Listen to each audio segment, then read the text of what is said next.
साथियों नमस्कार। गिरीश चंद पांडे पुनः आपके समक्ष एक ज्वलंत मुद्दा लेकर आया हूं और आज का मेरा मुद्दा जो है G7 और भारत से जुड़ा है। जैसा कि आपको मालूम है कि कुछ समय पहले इटली में 13 जून से 15 जून 2024 में G7 का जो है 3 दिवसीय शिखर सम्मेलन का आयोजन किया गया था और इसमें जो है भारत को संपर्क देश के रूप में आमंत्रित किया गया था। साथियों, भारत बराबर G7 की बैठकों में भाग लेता रहा है, हालांकि वह इस ग्रुप में जो है शामिल नहीं है, ग्रुप 7 में, G7 में। इसके बावजूद यदि उसे आमंत्रित किया जाता है तो इसके पीछे कौन से कारण हैं जो G7 को भारत को आमंत्रित करने के लिए बाध्य करते हैं, यह एक प्रश्न है। और इन सभी कारणों को मैं आज आपके समक्ष जो है प्रस्तुत करूंगा। साथियों, यह मुद्दा विस्तृत है, इसलिए इसे मैं दो भागों में विभक्त करूंगा। और पहला भाग जो होगा वो G7 का परिचय और उसमें भारत की भागीदारी के कारणों से संबंधित होगा। और दूसरा भाग जो है इटली में जब प्रधानमंत्री नरेंद्र मोदी ने यात्रा की इटली की G7 में भाग लेने के लिए, तो उस यात्रा से हासिल क्या हुआ भारत को, यानी उसकी उपलब्धियां, अचीवमेंट्स जो हैं क्या थी।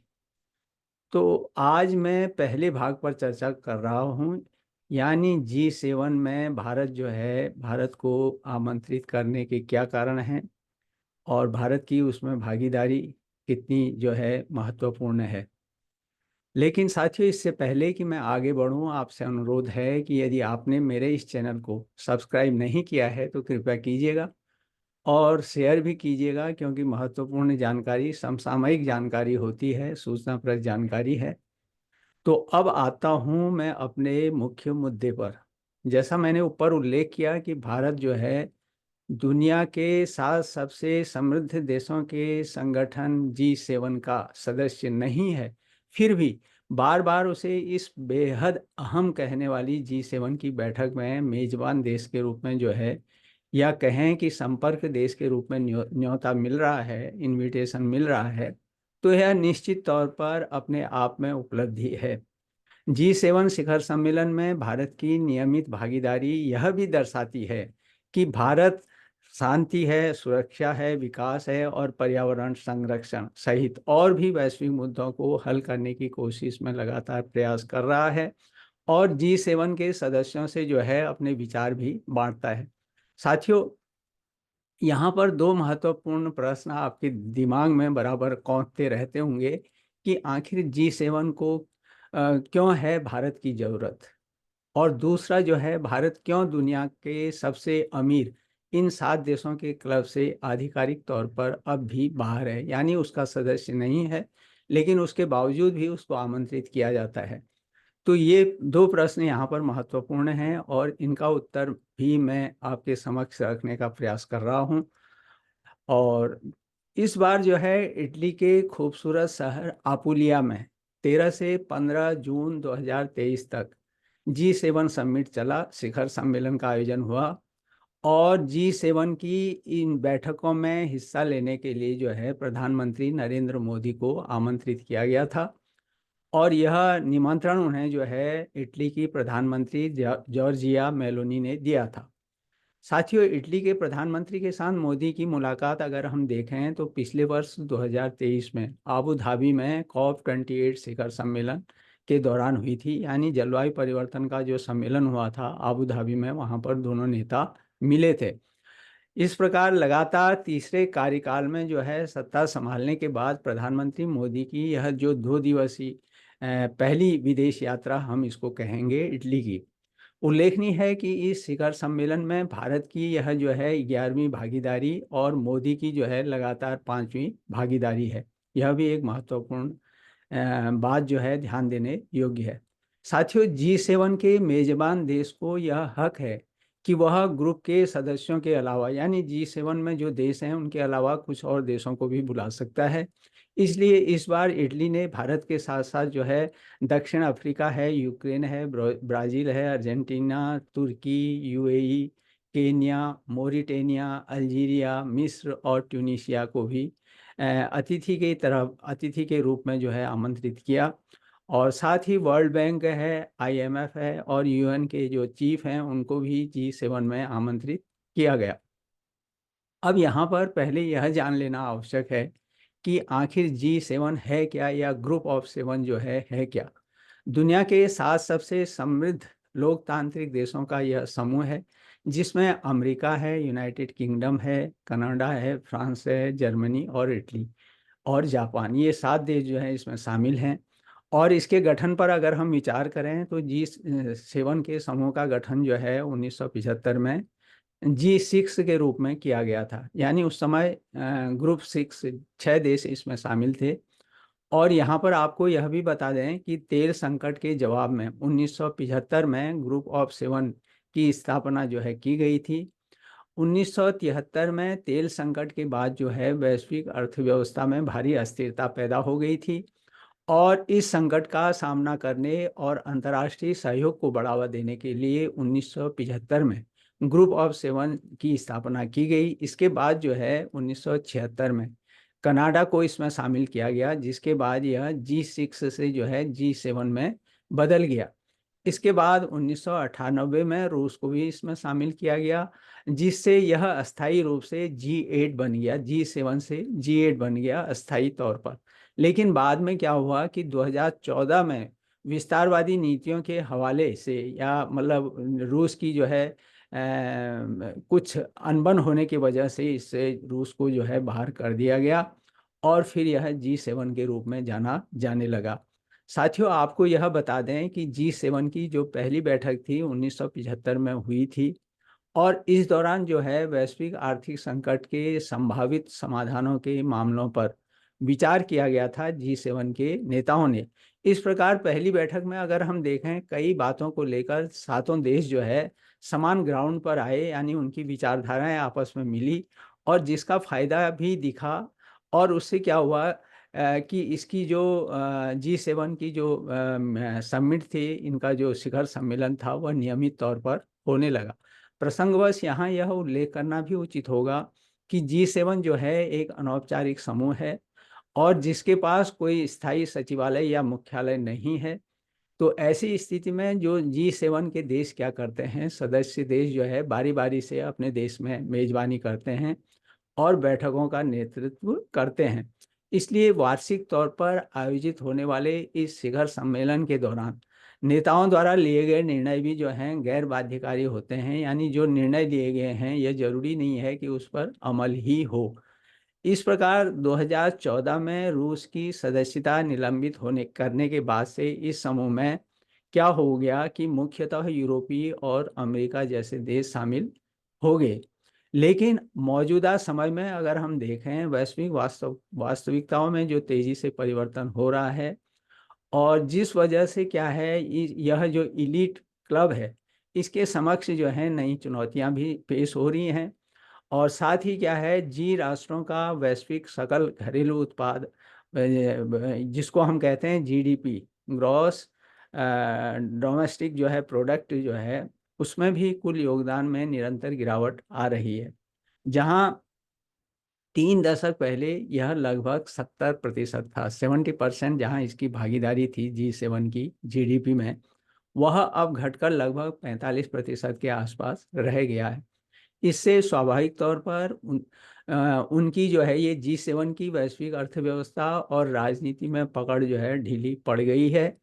अब G7 दुनिया की उन्नत अर्थव्यवस्थाओं का गुट एक प्रकार से नहीं माना जाता।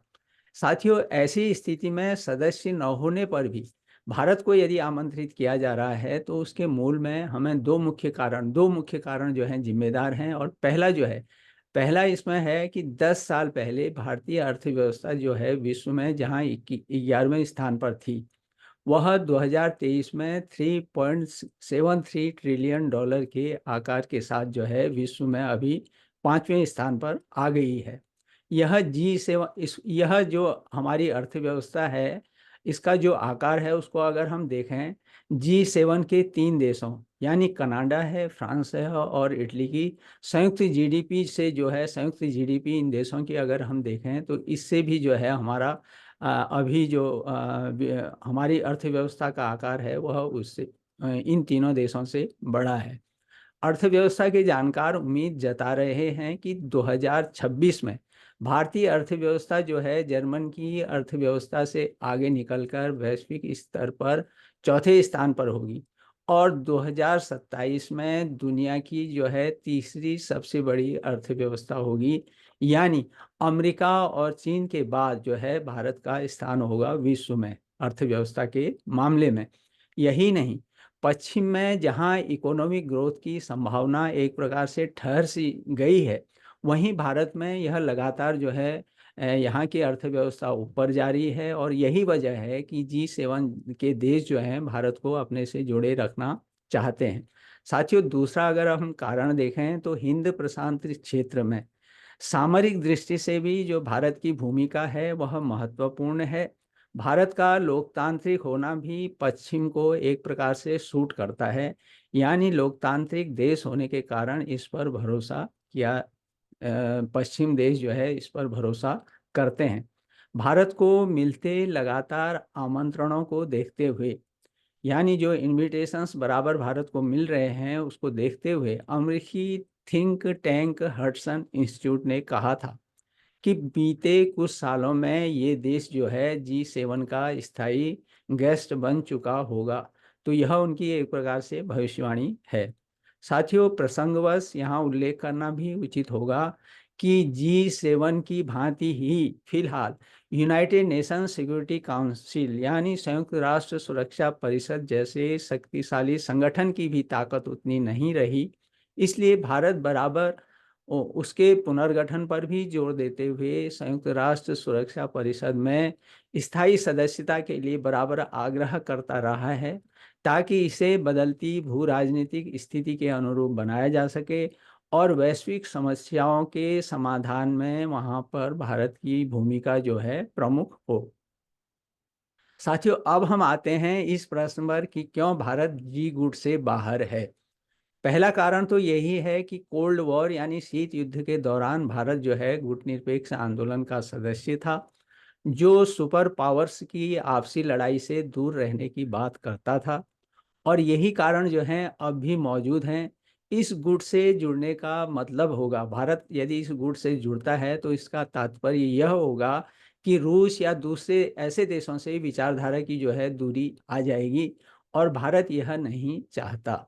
दूसरा कारण अगर हम देखें, इंडो पैसिफिक इलाके में हमारे संबंध जो हैं G7 के सदस्य देशों से काफ़ी अलग हैं। ऐसे में इस संगठन का हिस्सा बनना यानी G7 का सदस्य बनना पुराने और अच्छे रिश्तों में एक प्रकार से दरार डाल सकता है। तो ये तो हुआ दूसरा कारण। और तीसरा कारण जो है, हम ह्यूमन डेवलपमेंट इंडेक्स यानी जो मानव विकास सूचकांक है उसके मामले में अभी हम ग्रुप G7 से पीछे हैं। और साथियों, ये मानव विकास सूचकांक वो इंडेक्स है, मतलब है जो जीवन काल है और पढ़ाई है और इनकम, इन कारणों को देखता है और इन क्षेत्रों में अभी भारत को बहुत कुछ करना है। चौथा कारण है, हमारे यहाँ प्रति व्यक्ति आय अभी भी जो है 7 देशों के क्लब से कम, कहीं कम है, मतलब काफ़ी कम है और इकोनॉमिक बूम के बाद भी कहीं ना कहीं आय की ये असमानता जो है आड़े हमारे आ जाती है। साथियों, इस सब के बावजूद इसमें संदेह नहीं, मतलब यानी जो ये 4 कारण बताए हैं इसके बावजूद भी इस बात में कोई संदेह नहीं है कि भारत के लिए वैश्विक उथल पुथल के बीच जो है राहें खुलती जा रही हैं और बड़ी अर्थव्यवस्था वाले G7 देशों के मंच पर भारत की ताकत बढ़ रही है। स्वयं भारत लगातार विकसित देशों के समानांतर एक ताकतवर समूह बनाने की कोशिश भी कर रहा है और उसी रणनीति के तहत भारत ने स्वयं अपनी एकमात्र पहल पर G20 की अपनी अध्यक्षता के दौरान नई दिल्ली में जो सितंबर 2023 में हुआ था, उसमें अफ्रीकी संघ को G7 में शामिल किया। इस तरह भारत जो है ग्लोबल साउथ यानी वैश्विक दक्षिण के देशों के एक मंच बनाकर जो है विश्व में एक नया आर्थिक मंच बनाना चाहता है, यानी ग्लोबल साउथ के माध्यम से। और जैसा कि ऊपर उल्लेख किया गया है और कि इसमें भी दो राय नहीं है कि अत्याधुनिक अर्थव्यवस्था वाले 7 देशों का जो समूह है G7, इसके शिखर सम्मेलन में इसका सदस्य न होने के बावजूद भारत की जो विशेष उपस्थिति है, इसकी बढ़ती आर्थिक प्रगति का, इसकी ताकत का स्वयं प्रमाण है। G7 के सदस्य देश भी इस बात को अच्छी तरह से जानते हैं कि भारत सहित जो ग्लोबल साउथ है, वैश्विक दक्षिण है, उसका एक विशाल बाजार है और वहाँ जो है सस्ते श्रम की उपलब्धता है। इसलिए G7 के सभी देशों के साथ भारत के जो रिश्ते हैं बेहतर हैं और उनके साथ अगर हम देखें तो व्यापार वाणिज्य संबंधी गतिविधियां भी निरंतर बढ़ रही हैं, क्योंकि G7 का जोर जो है उभरती अर्थव्यवस्थाओं के साथ रिश्ते बेहतर बनाने पर है।